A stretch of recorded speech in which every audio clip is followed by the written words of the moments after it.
নমস্কার, আবার একটা নতুন ভিডিওতে আপনাদেরকে স্বাগত জানাই। তারকেশ্বরের মাথায় গঙ্গা জল ঢালতে গেলে অবশ্যই গঙ্গা জল আপনাদেরকে শেওড়াপুলি থেকেই নিতে হয়।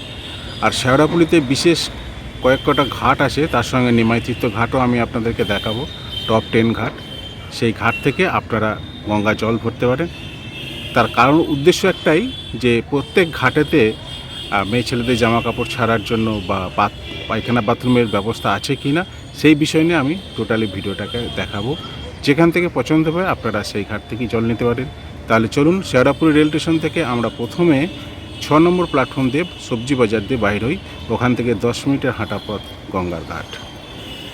যে ভোলে বাবার মাথায় মা গঙ্গা সারা জীবনই বিরাজ করেন, সেখানে একটি মাসের জন্য সাধারণ ভক্ত, সাধারণ মানুষেরাই গঙ্গা জল নিয়ে গিয়ে বাবার মাথায় দিয়ে বাবাকে শান্ত করা হয়। প্রথমেই আমরা মা গঙ্গাকে দর্শন করি এবং মা গঙ্গার চরণে প্রণাম জানিয়ে ভিডিওটা শুরু করি। শেওড়াপুলি রেল স্টেশন থেকে মাত্র 3 মিনিটের হাঁটা পথেই রয়েছে তারামা ঘাট, অর্থাৎ নহবত ঘাট। তারামা ঘাটে এসে আপনারা স্নান করে জল তুললে স্বয়ং তারামাকেই আপনারা এই মন্দিরেতে দর্শন করতে পারবেন। চলুন আমরা একটু তারামাকে দর্শন করি। এই ঘাটটার কি নাম আছে? এই ঘাটটার নাম হলো, অরিজিনাল নাম হলো নহবত ঘাট, কিন্তু এখন এটা তারামায়ের ঘাট বলে মেনশন করা হয়। অ্যাকচুয়ালি ঘাটটা হলো নহবত ঘাট। আচ্ছা, ঠিক আছে। এটা এখন তারামায়ের ঘাট এই বই। আচ্ছা, মেন ঘাট হলো নহবত ঘাট। তারামা ঘাট একদম গঙ্গার পাড়েই অবস্থান করছে। আর ঠিক তারামা ঘাটের পেছনেই রয়েছে কাপড় জামা প্যান্ট ছাড়ার একটি ছোট্ট ঘর, যেখানে আমার মায়েরা এবং বোনেরা সুসম্মানে এখানে জামা কাপড় ছাড়তে পারবে। মা নিস্তারিণীর মন্দিরের একদম মেন গেটের সামনেই রয়েছে নিস্তারিণী ঘাট। এই ঘাট থেকে কিন্তু আপনারা খুব সহজেই জল নিয়ে তারকেশ্বরে বাবার উদ্দেশ্যে রওনা দিতে পারেন। তবে নিস্তারিণী ঘাটের সামনের জায়গাটা খুব একটা বেশি প্রশস্ত নয়। এই হচ্ছে নিস্তারিণী ঘাটের প্রবেশদ্বার।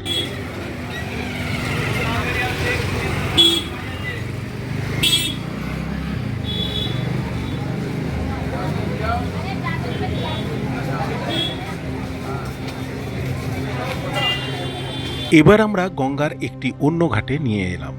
এই ঘাটটার নাম 2 পয়সার ফেরিঘাট। এই 2 পয়সার ফেরিঘাটটা একদম শেওড়াপুলি লঞ্চের যে ফেরিঘাট, সেই ফেরিঘাটের একদমই পাশে রয়েছে 2 পয়সার ফেরিঘাট। এখানে আপনারা জামা কাপড় ছাড়ার জায়গা এবং পায়খানা বাথরুমের জায়গা আমি খুব একটা দেখতে পেলাম না। তবে এই ঘাটের অংশটা বেশ প্রশস্ত এবং মেন রাস্তার পাশেই রয়েছে এই 2 পয়সার ফেরিঘাট। আর ফেরিঘাটের সামনে কিছু খাবারের দোকান রয়েছে, চপ, মুড়ি, সিঙ্গারা, ঘুগনি, এইসবের খাবারের দোকানের জন্য আপনারা যদি এসে গঙ্গার ঘাটে খেতে চান, তাহলে এখানে বসে খাওয়ার দাওয়ার করে আপনারা এই ঘাট থেকে জল সংগ্রহ করতে পারেন। একদম 2 পয়সার ফেরিঘাট। 2 পয়সা ফেরিঘাটের ঠিক 2 পা এগিয়ে আপনারা দেখতে পাবেন মুখার্জি ঘাট। একদম মেন রোডের পাশেই রয়েছে, প্রবেশদ্বারটা একটু প্রশস্ত, মুখার্জি ঘাট। চলুন আমরা মুখার্জি ঘাটটাকে একটু দর্শন করি। মুখার্জি ঘাটের ঘাট বেশ প্রশস্ত এবং চওড়া, পরিষ্কার পরিচ্ছন্ন এবং গঙ্গার জল এখানে বেশ পরিষ্কার। আর গঙ্গাটা মনে হচ্ছে যেন বেশ কাছাকাছি। আপনারা এখানে পায়খানা বাথরুম এবং জামা কাপড় ছাড়ার ঘর কিন্তু আমি দেখতে পেলাম। পরিষ্কার পরিচ্ছন্ন এবং বাঁক রাখারও ব্যবস্থা করা হবে। এবং এই সামনের জায়গাটা আপনারা কিন্তু এখান থেকে, রাস্তাটা বেশ প্রশস্ত, আপনারা কিন্তু এখান থেকে জল নিয়ে বাবার উদ্দেশ্যে তারকেশ্বর অবশ্যই রওনা দিতে পারে। এটা পাইকারি দোকান তো? পাইকারি খুচরো দুটোই। পাইকারি খুচরো দুটোই হয়। আপনার দোকানের লোকেশনটা কোথায়? মুখার্জি লোকেশন হচ্ছে তোমার বদ্যাটি শেওড়াপুলি খালদারের পাশেই, মানে মুখার্জি ঘাটের সামনেই। হ্যাঁ। আচ্ছা, মানে এখানে বাঁক সাজাতে যা সামগ্রী লাগে সবই আপনার কাছে পাওয়া যাবে? সব পাবেন, পুজোর মালও পাবেন। পুজোর মালও পাওয়া যাবে। আর সব থেকে কম কত খরচার মধ্যে হবে? ও যেরকম সাজাবে, কেউ হয়তো একটা বাং নিল, দুটো ঘুমুর নিল, দুটো শিকে নিল, দুটো ঘর নিল, ওই 110-20 টাকার ভেতরে। আচ্ছা, 110-20 টাকার মধ্যে হয়ে যাবে। প্লাস্টিক, মাটির ভাঁড় দুটোই পাওয়া যায়? হ্যাঁ, সব পাওয়া যায়। হ্যাঁ। আচ্ছা, এই মুখার্জি ঘাটের পর কি ঘাট আছে বললেন? পরে হচ্ছে কুমোরপাড়া ঘাট, কুমোরপাড়া ঘাট, তারপরে আছে শ্যামচাটুর্যে ঘাট, শ্যামচাটুর্যে ঘাট, তারপরে আছে সুরি ঘাট আছে, সুরি ঘাট, তারপরে আছে পোদ্দার ঘাট, তারপরে নিমাইতীর্থ ঘাট, পদ্মা ঘাট, পোদ্দার ঘাট, তারপর আছে নিমাইতীর্থ ঘাট। ঠিক আছে, চলো ওই ঘাটগুলোকে আমি একটুখানি দেখিয়ে দিচ্ছি। আচ্ছা, ঠিক আছে, ধন্যবাদ। মুখার্জি ঘাটের অনতি দূরেই রয়েছে কুমোরপাড়ার ঘাট বা জগন্নাথ দেবের ঘাট। তবে জগন্নাথ দেবের ঘাট মেন রাস্তা থেকে একদম কাছে নয়। মেন রাস্তা থেকে কিছুটা গলিপথ ধরে আপনাদেরকে সামনের দিকে এগিয়ে যেতে হবে। চলুন আমি খানিকটা দেখিয়ে দিচ্ছি আপনারা কিভাবে যাবেন। সামনের গলিপথ দিয়ে কিছুটা এগিয়ে যাওয়ার পরই আপনাদেরকে ডান দিকে মোড় নিতে হবে। তাহলে আপনারা দেখতে পেয়ে যাবেন জগন্নাথ দেবের একটি ছোট্ট নাট মন্দির। আর এই নাট মন্দিরেতেই রয়েছেন শ্রী শ্রী প্রভু জগন্নাথ দেব। আপনারা জগন্নাথ দেবকে এই ঘাটে এলে দর্শন করতে পারবেন। আর দর্শন করার পর আপনারা খুব সহজেই শ্রীপ্রভুর ঘাট থেকে আপনারা জল সংগ্রহ করতে পারেন। তবে ঘাটের অংশ বেশ প্রশস্ত, অনেক চওড়া, অনেক ভক্ত এখানে একসাথে জল সংগ্রহ করতে পারে। আর এই ঘাটেতে জামা কাপড় ছাড়া এবং বাথরুম করার বেশ বন্দোবস্ত রয়েছে। আপনারা চাইলে এই ঘাট থেকে খুব সহজেই জল সংগ্রহ করে তারকেশ্বর উদ্দেশ্যে রওনা দিতে পারেন। আমরা এবার পরবর্তী ঘাটের উদ্দেশ্যে রওনা দেব। আমরা এখন যে ঘাটটার সামনে দাঁড়িয়ে আছি, খুব সুন্দর একটি শেড করা ঘাট। এই ঘাটের নাম শ্যামাচরণ চট্টোপাধ্যায় অর্থাৎ শ্যাম চাটুর্যের ঘাট নামেই প্রচলিত। ঘাটের একদমই সামনে দুদিকে দুটি রাস্তা তৈরি করা হয়েছে, একটি প্রবেশ এবং একটি বাইরের জন্য। আমরা ঘাটের দিকটা একটু দর্শন করব। সামনের দিকে যে প্রশস্ত জায়গা রয়েছে, এখানে ভক্তদের বাঁক রাখার এবং বসে কিছুটা রেস্ট নেওয়ার বেশ জায়গা রয়েছে। আপনারা চাইলে এই ঘাট থেকে জল সংগ্রহ করে বাবার উদ্দেশ্যে রওনা দিতে পারেন। তবে এই ঘাটের যে ঘাট প্রশস্ত রয়েছে এবং মা গঙ্গা বেশ খানিকটা এখানে এগিয়ে আছেন।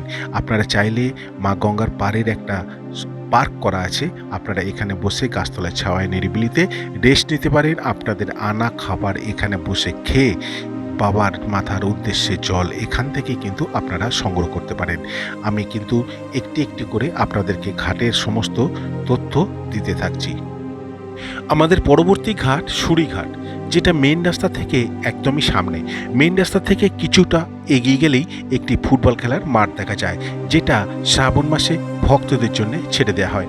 আপনারা এই ঘাটে এলে সামনেটা অনেক অংশ ফাঁকা দেখতে পাবেন। সুরিঘাটের প্রবেশদ্বার পেরিয়ে আসার পরেই বাঁদিকে একটা খেলার মাঠ আমরা দেখতে পাচ্ছি এবং সামনেই রয়েছে একটি শিব মন্দির। এই শিব মন্দিরের ঠিক বাঁ পাশেই রয়েছে এই সুরিঘাটের গঙ্গার জল থেকে স্নান করার একটি ঘাট। ঘাটটা সামান্য একটু ছোট হলেও বেশ কিন্তু পাড়ের অংশটা প্রশস্ত। গঙ্গার জল এইখানে খানিকটা আটকে থাকে। আপনারা এই ঘাটে স্নান করে বাবার উদ্দেশ্যে জল কিন্তু সংগ্রহ করতে পারেন। এই ঘাটের সামনেটা বেশ প্রশস্ত, একটি খেলার মাঠ রয়েছে। হয়তো এই মাঠটাকেই ভক্তদের উদ্দেশ্যে ছেড়ে দেওয়া হবে। আপনারা চাইলে বাবাকে দর্শন করে আবার একটি নতুন ঘাটের উদ্দেশ্যে আমি আপনাদেরকে নিয়ে যাচ্ছি। আমার সামনে যে এখন ঘাটটা রয়েছে, এই ঘাটটার নাম পোদ্দার ঘাট। চলুন পোদ্দার ঘাটটা আমি আপনাদেরকে সুস্পষ্ট দেখিয়ে দিচ্ছি।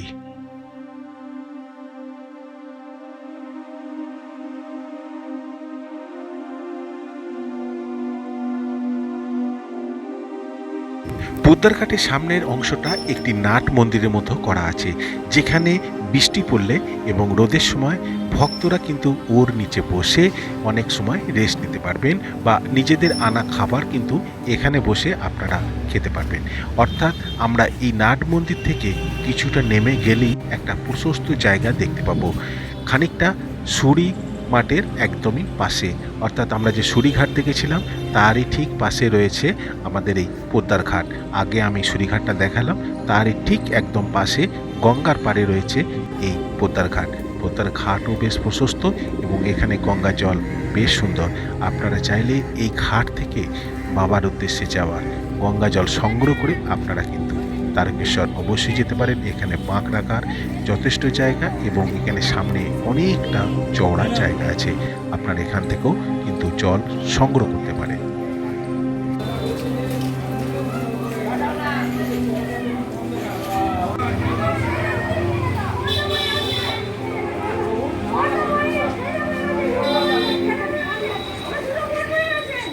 আমার এই ভিডিওর সবথেকে শেষ এবং ফেমাস ঘাট নিমাই তীর্থঘাট। শেওড়াপল্লী রেল স্টেশন থেকে বা বৈদ্যবাটি রেল স্টেশন থেকে আপনারা খুব সহজেই এই নিমাই তীর্থঘাটে চলে আসতে পারেন।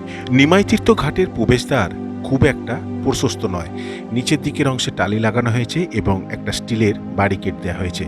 এই ঘাটের নাট মন্দিরের সামনেই আপনারা শ্রীপ্রভু জগন্নাথ দেবকে দর্শন করতে পেয়ে যাবেন এবং ডান পাশে রয়েছে আর একটি বিগ্রহ। এই বিগ্রহের নাম যদি আপনাদের জানা থাকে কমেন্ট বক্সে অবশ্যই কিন্তু বিগ্রহের নাম লিখে দেবেন। চলুন আমরা নিমাই তীর্থঘাটটা সম্পূর্ণ দর্শন করি। নিমাই তীর্থঘাটের প্রথমেই একটা শ্রীপ্রভু চৈতন্যদেবের স্ট্যাচু করা আছে। আপনারা এই বিগ্রহের ঠিক পিছন দিকেই হেঁটে গেলে আপনারা নিমাই তীর্থঘাট দর্শন করতে পারবেন। এখন কিন্তু নিমাই তীর্থঘাটকে সম্পূর্ণরূপে নতুন রূপে সাজানো হয়েছে। যেদিকেই তাকাবেন সেদিকেই কিন্তু গেরুয়া রং আপনারা লক্ষ্য করতে পারবেন। শুধুমাত্র ভক্তদের কথা ভেবেই প্রত্যেকটি বছর এই ঘাটকে নতুন রূপে সাজানো হয়।